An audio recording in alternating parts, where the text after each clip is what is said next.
Haleluya. Nawashukuru sana. Leo niko hapa niongee kitu.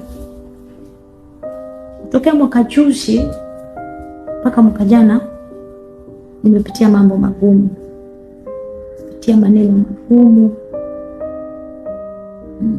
Nimepitia hali ambayo Mungu tu amenisaidia.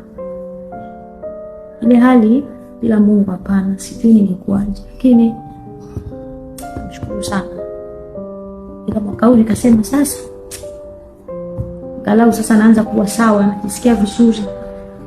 Mwingine naye kaingia tena kuuza moyo wangu. Sinataka mimi niongee, mimi sipendi kuongelea watu. Sipendi kusengenya watu, sipendi kutukana watu.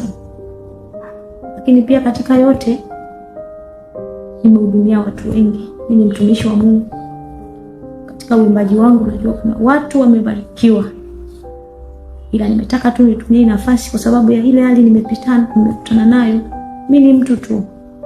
Sio kwamba vile nitatukanwa, vile nitaongelewa vibaya, vile nawakilishwa vibaya kwamba nafurahia, hapana. Moyo unauma.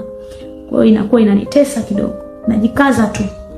Kwa hiyo ninachokiomba saa hii jamani, naomba nielewe kwa hii nitasema kwenye kuhusu kuimba kidogo na stop sasa hivi.